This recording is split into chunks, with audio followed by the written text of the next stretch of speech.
যদি আমি আপনাকে জিজ্ঞেস করি যে এই সংসারে সবথেকে মাহাত্ম্যপূর্ণ বস্তু কি, তাহলে আপনি বলবেন জল।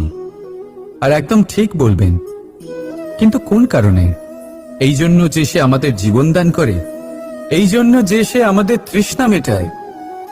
নাকি এই জন্য যে আমাদের দৈনিক কাজ থেকে শুরু করে আমাদের মৃত্যু অবধি কাজে আসে, সব কাজে আমাদের সাহায্য করে? না, এর পেছনে একটা কারণ হলো জলের প্রকৃতি।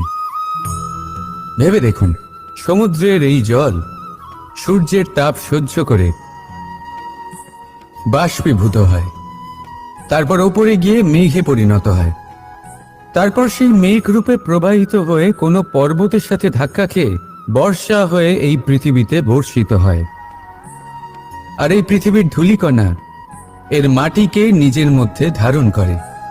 মানুষের দ্বারা, অন্য প্রাণীর দ্বারা যে ময়লা ছড়িয়ে পড়েছে তাকে নিজের মধ্যে ধারণ করে, আর তারপর ফের অগ্রসর হয়ে পড়ে সমুদ্রের দিকে, সমুদ্রে মিশে যায়। কিন্তু তবুও আবার বাষ্পীভূত হওয়ার সময় সেই ময়লাকে সে সেখানেই ফেলে যায়, সেই ময়লাকে নিজের সাথে নিয়ে যায় না। ব্যাস, এটাই জলের প্রকৃতি, যা তাকে মহান করে তোলে। আপনিও আপনার জীবনে আপনার কর্ম করুন, মহান কর্ম করুন, ভালোভাবে করুন, কিন্তু সেই কর্মের সাথে যে অহংকার আসে সেটা নিজের মধ্যে প্রবেশ করতে দেবেন না। তার থেকে ওপরে উঠুন। আপনি নিজেকে জলের মতো হালকা অনুভব করবেন। রাধা রাধা। সূর্যের তাপ এতটাই প্রখর হয়, তা সমস্ত বনস্পতিকে শুষ্ক করে দেয়। পুকুর হোক, নদী হোক, সরোবর হোক, সমস্ত শুষ্ক হয়ে যায়। কিন্তু আপনি কখনো শুনেছেন সূর্যের তাপে সমুদ্র শুকিয়ে গেছে? এমন কখনোই হয় না। আর এর পেছনেই লুকিয়ে রয়েছে এক অমূল্য জীবনের শিক্ষা। সমুদ্রের মতো নিজেকে ধৈর্যশীল করে তুললে, নিজেকে সংযমী করে তুললে, সূর্যের তাপ আপনার কোনো ক্ষতি করতে পারবে না। আপনার অন্তর থেকে সেই তাপ বাষ্পায়িত হয়ে মেঘ তৈরি হয়ে সূর্যকে ঢেকে দেবে, আর তারপর হবে শুধু সাফল্যের বৃষ্টি।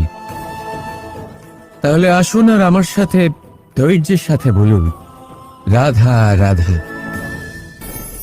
অনেকবার আমাদের দৃষ্টিভঙ্গি এমন হয়ে থাকে যে আমাদের আসল সত্যের থেকে অনেকটা দূরে নিয়ে যায়। আমরা যেরকম দেখি সেরকম সবসময় হয় না। এবারে দেখুন না, আমরা মানুষেরা, আমাদের ভালো লাগে। আমরা কোথাও গেলাম, আমাদের স্বাগত জানানো হলো, আমাদের প্রশংসা করা হলো, কেউ আমাদের দিকে হাসি মুখে তাকালো, আমাদের ভালোবাসলো, আমাদের ভালো লাগে। কিন্তু যদি কেউ ক্রুদ্ধ হয়, কটাক্ষ করে, ব্যঙ্গ করে, তাহলে আমরা তক্ষুনি তাকে নিজের শত্রু ভেবে ফেলি, তার উপরে ক্রুদ্ধ হয়ে যাই। একটা কথা মনে রাখবেন, এই হাসি সবার জন্যই হয়।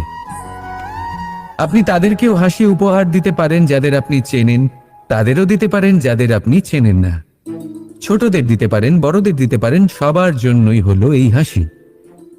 কিন্তু ক্রোধ, ক্রোধ তাদের উপরেই আসে যাদের আমরা জীবনে কখনো হারাতে চাই না, যাদেরকে আমরা অসম্ভব ভালোবাসি, যাদের জন্য আমরা আশা করি যে তাদের জীবনের পরবর্তী সময় সব সময় সুখময় হোক, উজ্জ্বল হোক।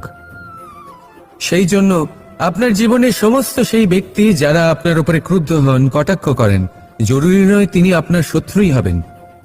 হতে পারে সে হলো আপনার শুভাকাঙ্ক্ষী, যিনি আপনার শুধুমাত্র ভালোই চান, যিনি আপনার জন্য একটা সুন্দর ভবিষ্যৎ চান। সেই জন্য সবসময় মন দিয়ে অন্যের কথা বোঝার প্রয়াস করুন।